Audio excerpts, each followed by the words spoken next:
Hello students, welcome to Magnet Brains Hindi medium. मेरा नाम है अवनीश त्रिपाठी। तो कक्षा 12 अर्थशास्त्र में जो व्यष्टि अर्थशास्त्र हम देख रहे हैं, इसका चैप्टर नंबर 2 उपभोक्ता के व्यवहार का सिद्धांत, ये एक महत्वपूर्ण चैप्टर है और इसका परिचय वाला ऑलरेडी वीडियो हमने देख लिया है। आज हम विधिवत रूप से इसकी शुरुआत कर रहे हैं और आज का इंपॉर्टेंट टॉपिक क्या है?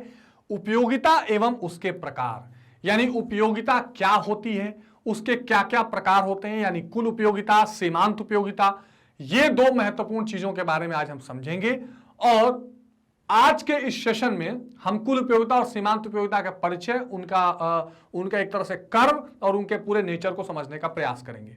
पर इससे पहले कि हम ये इंपॉर्टेंट टॉपिक शुरू करें, जो बहुत ही बेसिक और इंपॉर्टेंट टॉपिक है व्यष्टि अर्थशास्त्र का, एक बात का ध्यान रखिएगा कि मैग्नेट ब्रेन्स हिंदी मीडियम एक ऐसा प्लेटफॉर्म है जहां कक्षा 7 से 12 तक की सारी शिक्षा आपको निःशुल्क दी जाती है। एक या दो चैप्टर पढ़ने के बाद आपको कोई पेड सब्सक्रिप्शन नहीं लेना है। आप यूपी बोर्ड से हो, बिहार बोर्ड से हो, सीबीएसई बोर्ड या मध्य प्रदेश बोर्ड से हो, आपकी सारी की सारी शिक्षा यहां पर बिल्कुल निःशुल्क है और आप निश्चिंत होकर यहां पढ़ाई कर सकते हैं। इसी महत्वपूर्ण जानकारी के साथ स्टार्ट करते हैं आज का ये सेशन और समझते हैं कि उपयोगिता क्या है और उसके प्रकार क्या है। देखिए, मैंने आपको परिचय वाले सेशन में भी इस बात की चर्चा की थी कि जैसे मान लीजिए कि मुझे आवश्यकता है कि मैं इस पर कुछ लिखूं, इस बोर्ड पर कुछ लिखूं, और ये पेन ये आवश्यकता पूरा करने में मेरा सहायता कर रही है, तो इस पेन की ये उपयोगिता है कि वो इस पर लिख सकती है। यानी want satisfying power of any good is called its utility. किसी भी वस्तु का आवश्यकता पूर्ति करने की जो शक्ति होती है, किसी भी जरूरत को पूरा कर देने की जो क्षमता होती है, जो पोटेंशियल होता है, उसे हम उपयोगिता का नाम देते हैं। आगे बात समझ में? मान लीजिए आपको भूख लगी है, रोटी आपकी उस भूख को मिटा सकती है, तो ये रोटी के अंदर उपयोगिता है। आपको लिखना है, ये पेन लिख सकता है, तो ये पेन की उपयोगिता है। उपयोगिता से आशय किसी वस्तु या सेवा की आवश्यकता पूर्ति की शक्ति से होता है। वस्तु और सेवा दोनों हो सकती है, गुड्स एंड सर्विसेज दोनों हो सकती है। रॉबिन्स के अनुसार उपयोगिता वस्तु का वह गुण है जिसके कारण व्यक्ति इन्हें खरीदना चाहते हैं। बिल्कुल ठीक बात है। आप किसी भी चीज को क्यों खरीदना चाहेंगे? जब आपको उसकी जरूरत पूरी होती हुई दिखाई पड़े, ठीक है ना। जैसे मान लीजिए आप कहीं जा रहे हैं घर से निकल के और आपका पेट बिल्कुल भरा है, आप एक दाना भी नहीं खा सकते, पेट इतना भरा है, तो क्या आप टेस्टी से टेस्टी आइसक्रीम या चॉकलेट भी खाएंगे? नहीं खाएंगे, क्योंकि उस समय उसकी जरूरत नहीं है। लेकिन अगर जिस गुण के कारण आप किसी चीज को खरीदना चाहते हैं, उस पर पैसा खर्च करना चाहते हैं, वही उसकी उपयोगिता कहलाती है। यह तथ्य है कि लोग वस्तुओं को खरीदना चाहते हैं, दर्शाता है कि उसमें उपयोगिता है। तो if anybody wants to purchase anything, it indicates that it has a utility. तो कोई अगर किसी चीज को खरीदना चाह रहा है, इसका मतलब इससे पता चल रहा है कि उस वस्तु में उपयोगिता है, उस वस्तु में कुछ गुण है जिसके लिए उसे खरीदा जा रहा है। ठीक बात। अब उपयोगिता की विशेषताएं क्या है, क्या कैरेक्टरिस्टिक्स है? तो एक तो यह आत्मनिष्ठ धारणा है। आत्मनिष्ठ यानी आप ऐसा नहीं है कि कहीं उसको संख्या में लिख दीजिए, कहीं कुछ कर दीजिए, नहीं, जो आप महसूस कर रहे हैं वो कंसेप्ट है। आधी बात सुनिए। जैसे मान लीजिए कि आपको भोजन करके कितनी संतुष्टि मिली, आप ये महसूस कर सकते हैं। हाँ, वो अलग बात है कि कुछ अर्थशास्त्रियों ने इसको यूटिल्स में मापने का भी प्रयास किया है, लेकिन ये एक तरह की आत्मनिष्ठ धारणा है। उपयोगिता को लाभदायकता के साथ समानित नहीं किया जा सकता। मतलब कि utility has nothing to do with the profits या विद द बेनिफिट्स। बेनिफिट से लेना देना नहीं है। मान लीजिए कोई व्यक्ति सिगरेट पी रहा है, अब सिगरेट से उसे लाभ थोड़ी मिलेगा, स्वास्थ्य लाभ होगा क्या, लेकिन उसकी उपयोगिता है कि उसको तलब है, उसकी तलब खत्म हो रही है। तो एक तो उपयोगिता का लाभदायकता से कोई मतलब नहीं होता है, प्रॉफिट या बेनिफिट से मतलब नहीं होता है। उपयोगिता का नैतिकता से कोई संबंध नहीं है। बात समझिए, क्या गलत है, क्या सही है, इस चीज का इस्तेमाल करना समाज के लिए अच्छा है कि बुरा है, nothing to do about it. अगर वो आपकी इच्छा की पूर्ति कर रहा है, आवश्यकता की पूर्ति कर रहा है, तो वो उपयोगिता मानी जाएगी। फिर उपयोगिता अमूर्त होती है। अमूर्त मतलब कि ये दिखाई नहीं पड़ेगी, ये आप महसूस कर सकते हैं, उसको फील कर सकते हैं। उपयोगिता वस्तु और उपभोक्ता के संबंध पर निर्भर होती है। बिल्कुल ठीक बात है। कोई वस्तु कौन सी है और उपभोक्ता कौन सा है, उसमें क्या संबंध है? जैसे एक छोटा सा खिलौना है और बूढ़ा व्यक्ति है, क्या इसमें कोई संबंध है? तो उसके लिए कोई उपयोगी नहीं है, पर वही खिलौना किसी बच्चे के लिए उपयोगी हो सकता है। तो ये कुछ ऐसी विशेषताएं हैं उपयोगिता की, जो ये बताती है कि उपयोगिता का अर्थ क्या है। उपयोगिता आप कब समझेंगे, कब आप मानेंगे कि कोई चीज उपयोगी है कि नहीं है। ठीक बात है। तो एक want satisfying power, want satisfying power, एक तो ये इंपॉर्टेंट है। ठीक है। एक ये जिस चीज में होती है उसे हम उपयोगिता कहते हैं, ठीक है। और दूसरा, उस उपयोगिता का ना तो कोई लाभ से मतलब होता है, ना नैतिकता से, ना वो मूर्त होती है, और वो डिपेंड करती है कि वस्तु और उपभोक्ता के बीच में क्या संबंध है। अब आत्मनिष्ठ धारणा का मतलब उपयोगिता किसी वस्तु का निजी गुण नहीं है, यह मनोवैज्ञानिक धारणा है और उपभोक्ता की मानसिक स्थिति पर निर्भर करता है कि कोई चीज उसके लिए उपयोगी है कि नहीं है। जैसे मान लीजिए आप फर्ज करिए कि आप कहीं आपके पास एक अच्छा म्यूजिक सिस्टम है, जो आ रहा है उसको सुन के उस म्यूजिक सिस्टम को खुश हो रहा है। एक व्यक्ति है जिसका बड़ा मूड खराब है, जिसने कई व्यक्तियों से लड़ाई झगड़ा कर लिया है, और वो घर में घुसता है और वही म्यूजिक सिस्टम उसके सामने बजाइए तो इरिटेट हो जाएगा। तो उसकी मानसिक स्थिति ये नहीं है कि उसको उपयोगी लगे, और कोई काम बैठा है उसको लगे कि चलो रिलैक्स करते हैं, तो उसके लिए हो सकता है उपयोगी हो। तो ये मानसिक स्थिति पर बहुत ज्यादा निर्भर करता है। फिर लाभदायकता से मतलब नहीं है, उपयोगिता और लाभदायकता दोनों अलग हैं। संभव है वस्तु लाभदायक ना हो लेकिन किसी व्यक्ति के लिए उपयोगी है, जैसे सिगरेट, वो लाभदायक नहीं है फिर भी किसी व्यक्ति को यूटिलिटी उसमें लग सकती है, उपयोगिता नजर आ सकती है। दूसरा, उपयोगिता का नैतिकता से कोई संबंध नहीं होता। विभिन्न वस्तुओं का उपभोग सामाजिक मान्यताओं से अनैतिक होता है, फिर भी आर्थिक रूप से वो फायदेमंद होता है। ड्रग्स को मान लीजिए बोल देगा कि भाई ये बिल्कुल अनैतिक है, लेकिन उसको लगेगा इसको बेच के हमको पैसा बोला। या मान लीजिए कि कोई वृक्ष है, उसको अनैतिक है काटना, उसके लिए उपयोगिता नहीं है कि लोगों की काटी जाए, लेकिन कोई इंडस्ट्री लगा रहा है तो उसके लिए यही उपयोगिता है कि हम काट के वहां इंडस्ट्री लगाएंगे, भले अनैतिक हो। तो उपयोगिता का नैतिकता से कोई लेना देना नहीं है। उपयोगिता अमूर्त होती है, मतलब उसका कोई फिजिकल स्वरूप नहीं है। Utility has no physical shape, कोई फिजिकल शेप नहीं है, वो अमूर्त है, ठीक है, नो फिजिकल शेप। लेकिन उसे देखा नहीं जा सकता, स्पर्श नहीं किया जा सकता, लेकिन उसे फील किया जा सकता है, उसे महसूस किया जा सकता है। ये उपयोगिता की एक विशेषता है। वस्तु और उपभोक्ता के संबंध पर निर्भर करती है, यानी सभी वस्तुएं सभी व्यक्तियों के लिए प्रत्येक समान रूप से उपयोगी नहीं होती। पानी एक प्यासे व्यक्ति के लिए उपयोगी है, परंतु उस व्यक्ति के लिए नहीं जो प्यासा ही ना हो। तो ये एक बहुत इंपॉर्टेंट बात है। वही पानी किसी प्यासे के लिए ज्यादा उपयोगी होगी और जो प्यासा नहीं है उसके लिए बिल्कुल भी उपयोगी नहीं होगी। तो ये तो समझ में आया कि उपयोगिता क्या है, और दूसरा उसकी विशेषताएं क्या है। अब हम थोड़ा सा समझेंगे कि उपयोगिता का माप क्या है, जिसको बोलते हैं measure of utility. Measure of utility. अब देखिए, उपयोगिता जैसे मैंने आपको अभी बताया कि भैया आप उसको महसूस करेंगे ना, कितने, कोई बोलता है क्या 10 रुपए की उपयोगिता दे दो, नहीं। लेकिन फिर भी उपयोगिता को मापने के दो मत हैं दुनिया में। एक मत कहलाता है गणनावाचक, जिसको बोलते हैं कार्डिनल अप्रोच, और एक है क्रमवाचक, जिसको बोलते हैं ऑर्डिनल अप्रोच, ठीक है। Measurement of utility, cardinal, can be measured, can not be measured, ठीक। तो गणनावाचक में यह कहता है कि भैया देखिए, उपयोगिता को आप माप सकते हैं, मार्शल ने कहा, और आप इसको द्रव्य के रूप में माप सकते हैं, और जो मूल्य देने की तात्पर्यता है, किसी चीज पर आप जितना खर्च करना चाहते हैं उसी से उसकी गणना हो जाएगी, और उसके लिए एक अलग इकाई के दी। जैसे साइंस में न्यूटन है, जूल है, अलग अलग इकाइयां हैं, इन्होंने एक अलग इकाई दे दी यूटिल्स। बोला कि उपयोगिता 10 यूटिल्स, 20 यूटिल्स, 30 यूटिल्स में नापी जा सकती है। इसको कहा गया, यानी वो मत, अर्थशास्त्र का वो विभाग, वो मत जो कहता है कि हम उपयोगिता को माप सकते हैं, उसको कहा जाता है कार्डिनल अप्रोच या गणनावाचक उपयोगिता। और जो कहता है कि उपयोगिता को नहीं माप सकते हैं उसको बोलते हैं क्रमवाचक या ऑर्डिनल। इसको दिया था हिक्स एंड एलन ने, और उन्होंने कहा कि भाई एक साइकोलॉजिकल, मनोवैज्ञानिक है, अनुभव के हिसाब से क्रम दिया जा सकता है कि हाँ मुझे ज्यादा मिला, इसमें और मजा आया, इसमें कम मजा आया, फिर मजा कम होता चला गया, यानी पेट भर गया, फिर थोड़ा कम भरा, ऐसे।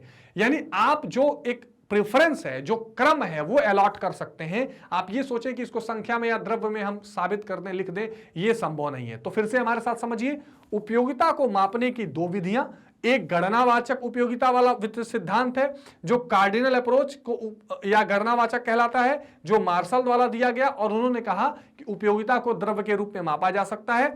किसी वस्तु के लिए आप जितना खर्च करने के लिए तत्पर हैं, समझ लीजिए उसी आधार पर उपयोगिता मापी जाएगी, और जो उपयोगिता निकलेगी उसको हम यूटिल्स में दिखाएंगे, ठीक। दूसरा हिक्स एंड एलन का सिद्धांत, जिन्होंने कहा भैया देखिए उपयोगिता एक मनोवैज्ञानिक सिस्टम है, इसमें आप कोई मापन नहीं कर सकते, हाँ उसको क्रम या प्रेफरेंस या ऑर्डर दे सकते हैं, इसलिए ऑर्डिनल कहा गया और ये कार्डिनल हो गया। ये तो आ गई भैया उपयोगिता से संबंधित बात। अब आते हैं हम बहुत इंपॉर्टेंट पार्ट, यानी टाइप्स ऑफ यूटिलिटी, ठीक। उपयोगिता के प्रकार कौन से हैं? तो मुख्य रूप से दो प्रकार हैं। कुल उपयोगिता, जिसको आप बोलेंगे टोटल यूटिलिटी, और इस पूरे चैप्टर में जहां भी ग्राफ बनेगा उसको आप टीयू से बताएंगे, टोटल यूटिलिटी यानी टीयू। दूसरा आप पढ़ेंगे सीमांत उपयोगिता, जिसको बोलते हैं मार्जिनल यूटिलिटी, मार्जिनल यूटिलिटी जिसको आप बोलते हैं एमयू। ठीक, ये दो तरह की उपयोगिताएं हैं। अब इसका क्या मतलब है देखिए, ढंग से समझिए। मान लीजिए मैंने आपसे कहा कि आप भूखे हैं और आप रोटी खाइए। आपने 1 रोटी खाई, 2 रोटी खाई, 3 रोटी खाई, 4 रोटी खाई, 5 रोटी खाई। हर रोटी से कुछ ना कुछ आपको एनर्जी मिलेगी, कुछ ना कुछ आपको उससे कैलोरी मिलेगी। तो जितनी आप रोटी खाकर एलर्जी सब निकल रहा है, जितनी एनर्जी या कैलोरी आप जुटाते जा रहे हैं, ये आपका कुल उपयोगिता है। लेकिन हर रोटी में इक्वल इंटरेस्ट आपको नहीं आ रहा, हर रोटी में उपयोगिता जो है वो बराबर नहीं आ रही। उपयोगिता आपको धीरे धीरे घट रही है, जो आनंद आ रहा है वो धीरे धीरे घट रहा है। क्यों घट रहा है? क्योंकि अब आपका पेट भरता जा रहा है, तो आपको जरूरी नहीं है। जैसे मान लीजिए आपने कैलोरी या एनर्जी मत करिए, मान लीजिए आपको कितना इंटरेस्ट आ रहा है इसी पे मापते हैं। तो आपने 1 रोटी खाई, 2 रोटी खाई, 3 खाई, 4 खाई, 5 खाई, 6 खाई, 7 खाई।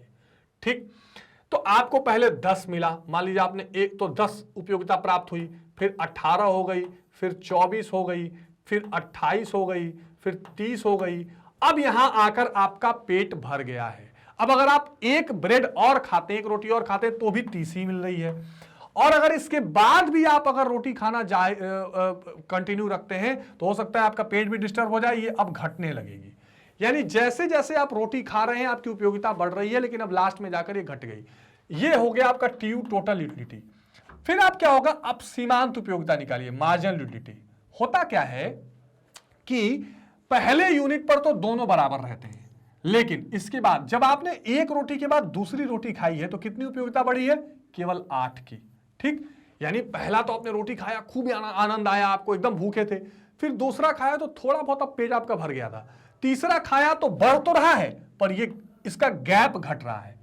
फिर आपने चौथा खाया तो बढ़ तो रहा है, पर इसका गैप घट रहा है। बढ़ तो रहा है पर गैप घट रहा है। यहां आकर तो कुछ बढ़ ही नहीं रहा, और अब तो माइनस में चला गया, 28 - 30 - 2। अब इसका क्या कंसेप्ट बनेगा कि एक अतिरिक्त इकाई का उपभोग करने से जो कुल उपयोगिता में बढ़ोतरी हो रही है, जो बढ़ रहा है, इसको आप सीमांत उपयोगिता कहते हैं, इसको आप मार्जिनल यूटिलिटी का नाम देते हैं।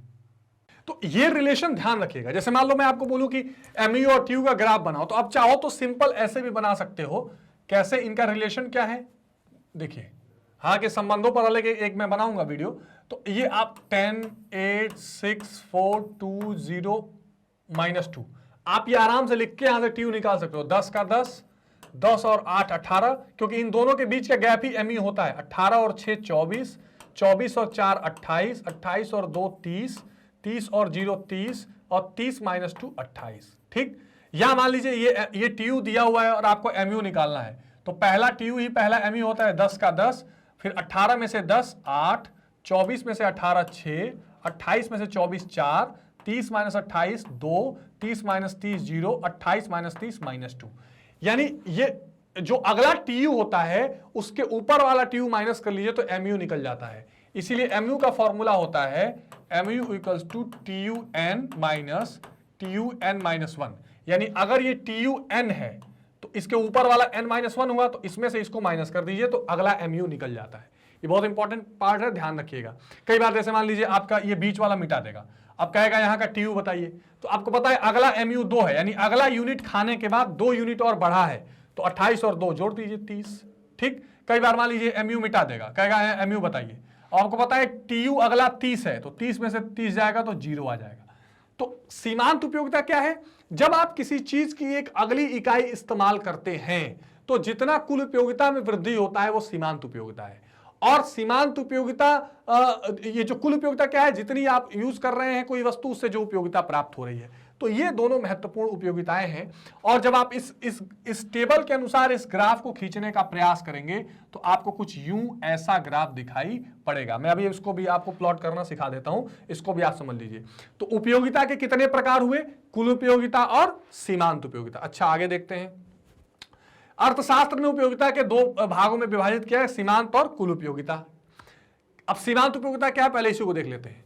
किसी वस्तु की एक अतिरिक्त इकाई, ये सबसे इंपॉर्टेंट वर्ड है, वन एडिशनल यूनिट। इस बात को हमेशा ध्यान रखिएगा, वन एडिशनल यूनिट की बार बार चर्चा आएगी। जब भी सीमांत वर्ड यूज होगा तो एक अतिरिक्त इकाई की बात आएगी, वन एडिशनल यूनिट की बार बार चर्चा की जाएगी, चाहे वो सीमांत लागत हो, सीमांत उपयोगिता हो, सीमांत उत्पादन हो, जो भी हो। तो किसी एक वस्तु की एक अतिरिक्त इकाई के प्रयोग से कुल उपयोगिता में जो वृद्धि होती है उसे सीमांत उपयोगिता कहते हैं। हम 5 रोटी खा रहे थे तो उपयोगिता 30 थी, 6 रोटी खाई तो उपयोगिता 32 हो गई, तो जो वृद्धि हुई वो 2 जो होगी वो सीमांत उपयोगिता होगी। प्रोफेसर बोल्डिंग के अनुसार किसी वस्तु की किसी मात्रा की सीमांत उपयोगिता से आशय कुल उपयोगिता में उस वृद्धि से है जो उपभोग की एक इकाई की वृद्धि के परिणाम स्वरूप होती है। उपभोग में जब एक इकाई और एक्स्ट्रा आप खाते हैं तो उससे जो परिवर्तन होता है या वृद्धि होती है, इसे हम सीमांत उपयोगिता कहते हैं। कुल उपयोगिता क्या है?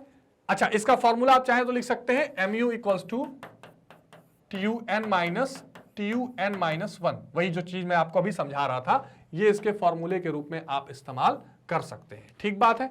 चलिए, कुल उपयोगिता से अभिप्राय उपयोग की गई वस्तु की सभी इकाइयों से प्राप्त उपयोगिता के योग से है। जितनी इकाई आप यूज कर रहे हैं उससे जितना आपको उपयोगिता प्राप्त हो रही है वो क्या है? कुल उपयोगिता है। कुल उपयोगिता संतुष्टि की वह मात्रा है जो वस्तु की निश्चित मात्रा के उपयोग से या स्वामित्व से मिलती है। यानी एक वस्तु की निश्चित मात्रा से आप जितना संतुष्टि पा रहे हैं, 5 यूनिट से 30 संतुष्टि, 4 यूनिट से 28 संतुष्टि, 6 यूनिट से 30 संतुष्टि, ये आपकी क्या है? ये कुल उपयोगिता कहलाती है। अन्य शब्दों में किसी वस्तु की उत्तरोत्तर इकाइयों के उपयोग से प्राप्त सीमांत उपयोगिता का योग ही कुल उपयोगिता है। जैसे जैसे आप यूज कर रहे हैं इसे सीमांत उपयोगिता को अगर आप जोड़ते चले जाइए तो आपको क्या मिल जाएगा? कुल उपयोगिता। जैसे मान लीजिए मैं यहां पर ये 28 मिटा दूं और कुल उपयोगिता पूछी तो आपसे क्या करेंगे? 10, 8, 18, 6, 24 और 4, 28 सबको जोड़ दीजिए, यहां कुल उपयोगिता आ जाएगी। यानी जैसे जैसे आप वस्तुओं का इस्तेमाल करते हैं तो वहां सीमांत उपयोगिता जो हासिल होती है उसको अगर आप जोड़ दें तो वही आपकी कुल उपयोगिता कहलाएगी। या किसी भी वस्तु की निश्चित मात्रा से जो आपको संतुष्टि प्राप्त हो रही है वो कुल उपयोगिता कहलाएगी। ये इंपॉर्टेंट है। तो इसको आप TUN U1 plus UT plus U3 सारी यूटिलिटीज को अगर आप जोड़ते जाएं तो भी वहां पर आपको मिल जाती है। ठीक बात है। चलिए, सिंपल बात थी दोनों में। अब एक टेबल के माध्यम से अगर हम समझना चाहें तो मान लीजिए कोई सेब फल है 0, 1, 2, 3, 4, 5, 6, 7, ये सीमांत उपयोगिता है, ये कुल उपयोगिता है। कुल उपयोगिता क्या होगी? पहले बढ़ेगी, फिर स्थिर होगी, फिर घटने लगेगी। तो सीमांत उपयोगिता भी 3 कंडीशंस में होगी। यहां ये जब तक बढ़ेगी तब तक ये धनात्मक रहेगी, जिसको आप पॉजिटिव मार्जिनल यूटिलिटी बोलते हैं। फिर जब ये अधिकतम संतुष्टि प्राप्त होती है तो ये शून्यात्मक हो जाती है, और जब कुल उपयोगिता ऋणात्मक घटने लगती है तो ये ऋणात्मक हो जाती है। इसको बोलते हैं सीमांत उपयोगिता के ह्रास का नियम, law of diminishing marginal utility, जो ये बताता है कि अगर आप किसी वस्तु को प्राप्त करते हैं और लगातार इस्तेमाल कर रहे हैं तो पहले आपकी उपयोगिता तो बढ़ती है, लेकिन उपयोगिता का जो बढ़ने का दर है वो धीरे घटने लगता है। जैसे ये 20 से 35 बढ़ी, 15 बढ़ गया, 35 से 45 हुई, अब 15 से घट के 10 हो गया, ये हो गया ना, 15 से घट के 10 हो गया। फिर ये 45 से 50 बढ़ी, 5 हो गया, फिर बढ़ी नहीं, 0 हो गया। तो बढ़ने का जो दर है वो घटने लगता है। ये उपयोगिता के ह्रास का नियम है। तो ये कुल उपयोगिता और सीमांत उपयोगिता आप यहां से इजीली समझ सकते हैं। मैं आपको एग्जाम में टेबल बना के ग्राफ कैसे दिखाएंगे ये जरूर सिखा देता हूं, ये आप ध्यान रखिएगा। और आप सबसे आसान टेबल आपको सिखा देता हूं कि भूलेगा नहीं। ये आपके लिए मान लीजिए इकाई है, ठीक है, ये TU टोटल यूटिलिटी, ये मार्जिनल यूटिलिटी। तो आप क्या करिएगा, आपको पता है सीमांत उपयोगिता घटेगी हमेशा, तो घटते हुए दर से ले लीजिएगा। 10, 8, 6, 4, 2, 0, -2। अब कुल उपयोगिता कैसे निकालेंगे? ये टेबल निकालने के लिए भी आता है। अच्छा, ये इकाई कितनी होगी? 1, 2, 3, 4, 5, 6, 7। पहली इकाई पर दोनों बराबर होते हैं तो 10 और 10। दूसरी इकाई में आप इसको जोड़ते जाना है, 10 और 8 18, 18 और 6 24, 24 और 4 28, 28 और 2 30, 30 और 0 30, 30 और -2 28। ये सीमांत उपयोगिता और कुल उपयोगिता का एक टेबल तैयार हो गया आपके सामने। ठीक बात। अब इसको ग्राफ में कैसे बनाना है देख लीजिए। ग्राफ बनाना सीखना बहुत जरूरी है, तभी आपको अच्छे नंबर मिलेंगे। तो यहां ले लीजिए भैया, अब कुल उपयोगिता आपकी तो 30 तक मैक्सिमम है और सीमांत उपयोगिता तो माइनस तक गई है, तो अक्षांश में माइनस भी लेना पड़ेगा। तो ये हमने एक लाइन खींच ली, थोड़ा और इधर खींच लेते हैं, ठीक है।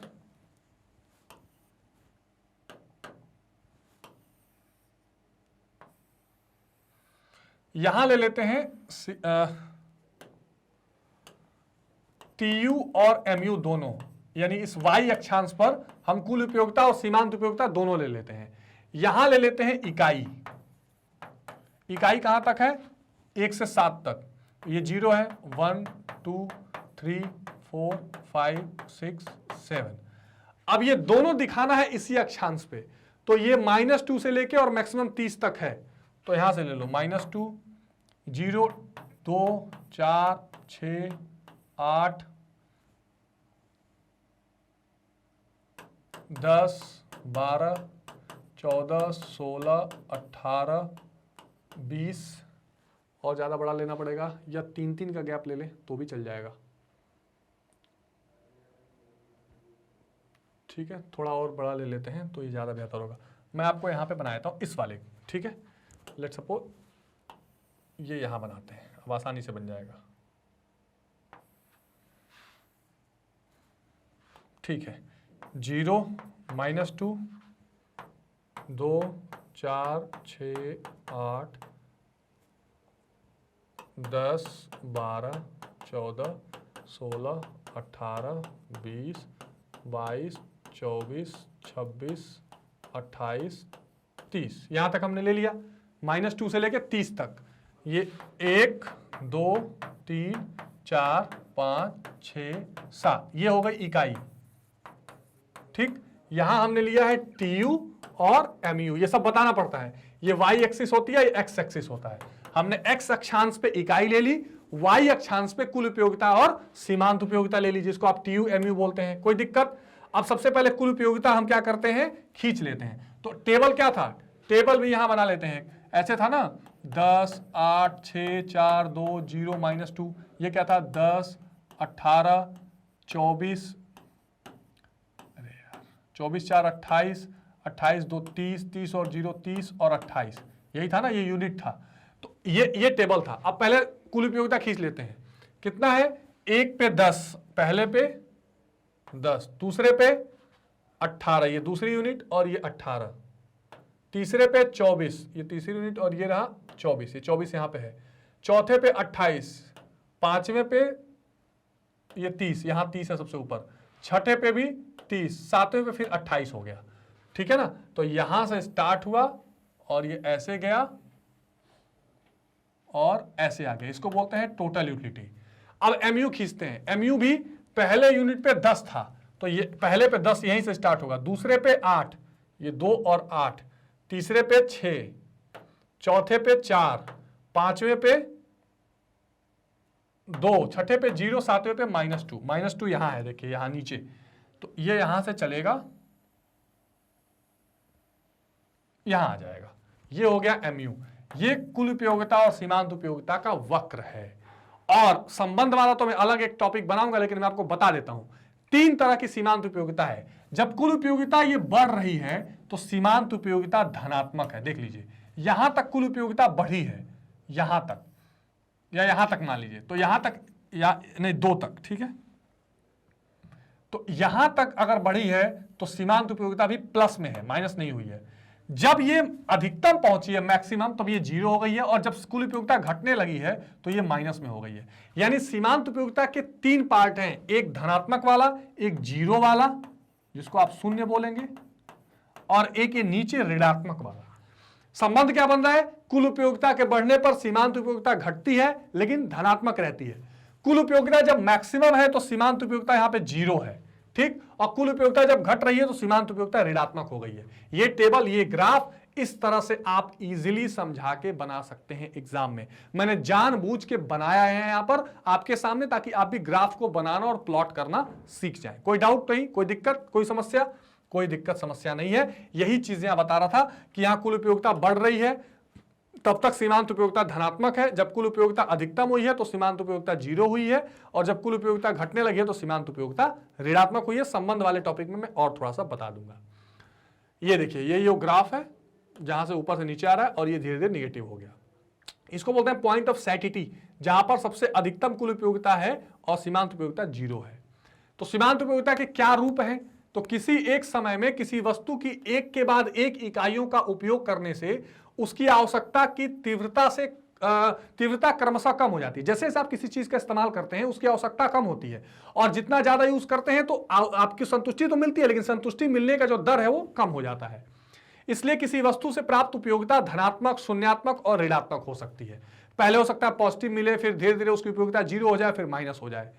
धनात्मक सीमांत उपयोगिता क्या है? जब तक हमें किसी वस्तु का उपभोग करने से संतुष्टि प्राप्त होती है तो संतुष्टि की सीमांत उपयोगिता धनात्मक रहती है। यानी जब तक कुल उपयोगिता हमें मिल रही है तब तक सीमांत उपयोगिता धनात्मक रहेगी। शून्यात्मक कब होगी? जब वस्तु के अतिरिक्त इकाइयों से अतिरिक्त संतुष्टि प्राप्त होना ही बंद हो जाए, हमको कोई एडिशनल संतुष्टि नहीं मिल रही है। जैसे इस टेबल में देख लीजिए, यहां आकर क्या है 50 से 50 हो गया, कोई एक्स्ट्रा संतुष्टि हमको जब नहीं मिल रही है तो यहां पर सीमांत उपयोगिता क्या हो जाएगी? यहां पर सीमांत उपयोगिता शून्यात्मक हो जाएगी। उसे शून्यात्मक सीमांत उपयोगिता या जीरो मार्जिनल यूटिलिटी कहते हैं। जीरो, यह आपसे क्वेश्चन पूछता है कि सीमांत उपयोगिता शून्य कब होती है? जब कुल उपयोगिता अधिकतम हो जाए, जब संतुष्टि प्राप्त होना बंद हो जाए। या क्वेश्चन पूछेगा कि अगर कुल उपयोगिता अधिकतम हो गई तब सीमांत उपयोगिता क्या होगी? शून्य हो जाएगी। तो ये बहुत ध्यान से समझिएगा, क्वेश्चन यहां से बहुत ज्यादा बनते हैं। ऋणात्मक सीमांत उपयोगिता क्या है? यदि उपयोगिता की शून्य सीमा के बाद भी वस्तु का उपभोग जारी रखा जाता है तो व्यक्ति को कष्ट होने लगता है। मान लीजिए आपका पेट भर गया फिर भी आप रोटी खा रहे हैं तो कुल उपयोगिता आपकी घटने लगेगी बढ़ने के बजाय, और तब सीमांत उपयोगिता क्या हो जाएगी? ऋणात्मक। तो सीमांत उपयोगिता के 3 पार्ट कौन से? धनात्मक, शून्य और ऋणात्मक, ये ध्यान रखिएगा। तो यहां पर क्या है, ये धनात्मक तब तक रहेगी जब तक कुल उपयोगिता बढ़ रही हो, शून्य तब होगी जब कुल उपयोगिता बिल्कुल ठहर गई हो, ना बढ़ रही है ना घट रही है, और जब कुल उपयोगिता घटने लगे तो सीमांत उपयोगिता ऋणात्मक हो जाती है। ये 3 प्रकार के सीमांत उपयोगिताएं हैं। और सीमांत उपयोगिता का मतलब कि कुल उपयोगिता आपको कितना और ऐड हो रही है जब एक अतिरिक्त इकाई का उपभोग कर रहे हैं। तो ये एक इंपॉर्टेंट सेशन था जिसमें हमें उपयोगिता के बारे में समझना था, उपयोगिता को माप सकते हैं कि नहीं ये समझना था, जिसमें मैंने आपको गणनावाचक और क्रमवाचक समझाया, और उपयोगिता के 2 प्रकार कुल उपयोगिता और सीमांत उपयोगिता क्या होती है इसकी चर्चा हमने की है।